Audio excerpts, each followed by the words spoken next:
Hi hello ಎಲ್ರಿಗೂ ನಮಸ್ಕಾರ. ಗೀತಾಸ್ ಕಿಚನ್ಗೆ ಸ್ವಾಗತ. ನಾನು ಇವತ್ತು ಪಾಲಕ್ ಕಿಚಡಿ ಮಾಡ್ತಾಯಿದ್ದೀನಿ. ಅದಕ್ಕೆ ಸ್ವಲ್ಪ ಪಾಲಕ್ ಸೊಪ್ಪನ್ನು ತೊಗೊಂಡ್ಬಿಟ್ಟು ನೀರಲ್ಲಿ ಬೇಯಿಸ್ಬಿಟ್ಟು ಸೈಡಿಗೆ ಇಟ್ಕೊಬೇಕು. ಮತ್ತು ಅಕ್ಕಿ ಮತ್ತು ಹೆಸರುಬೇಳೆ ಪ್ರಮಾಣದಲ್ಲಿ ತೊಗೊಬೇಕು.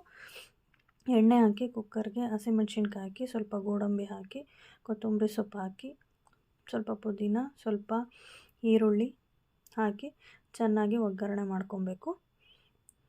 ಚೆನ್ನಾಗಿ ಫ್ರೈ ಮಾಡಿದ್ಮೇಲೆ ಈರುಳ್ಳಿ ಎಲ್ಲ ಚೆನ್ನಾಗಿ ಫ್ರೈ ಆದಮೇಲೆ ಸ್ವಲ್ಪ ಕಾಯಿ ಪೀಸನ್ನ ಚಿಕ್ಕದಾಗಿ ಕಟ್ ಮಾಡಿಬಿಟ್ಟು ಹಾಕಿದ್ರೆ ಚೆನ್ನಾಗಿರುತ್ತೆ. ಪಾಲಕ್ ಕಿಚಡಿ ತಿನ್ನಬೇಕಾದ್ರೆ ಕಾಯಿ ಬಾಯಿಗೆ ಸಿಗುತ್ತೆ. ಮತ್ತು ಕಾಳು ಮೆಣಸು ಸ್ವಲ್ಪ ಹಾಕಬೇಕು. ಕಾಳು ಮೆಣಸು ಎಷ್ಟು ಹಾಕ್ತೀವೋ ಅಷ್ಟು ಟೇಸ್ಟ್ ಚೆನ್ನಾಗಿರುತ್ತೆ ಕಿಚಡಿ.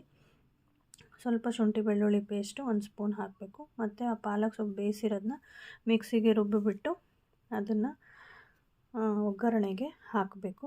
ಪಾಲಕ್ ಸೊಪ್ಪನ್ನ ರುಬ್ಬಿರೋದು ಅದನ್ನು ಒಗ್ಗರಣೆಗೆ ಹಾಕಿ ಫ್ರೈ ಮಾಡಿಬಿಟ್ಟು ಮತ್ತು ಅಕ್ಕಿ ಹೆಸರು ಬೇಳೆನ ಹಾಕಬೇಕು.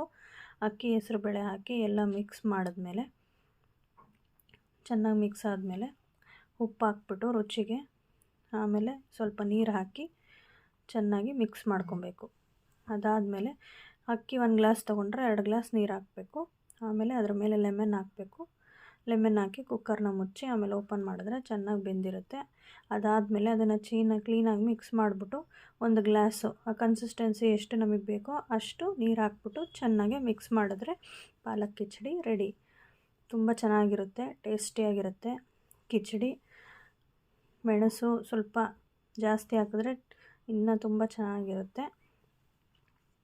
ಮಾಡ್ಕೊಳ್ಳಿ, ತಿಂದು ನೋಡಿ. Thank you for watching.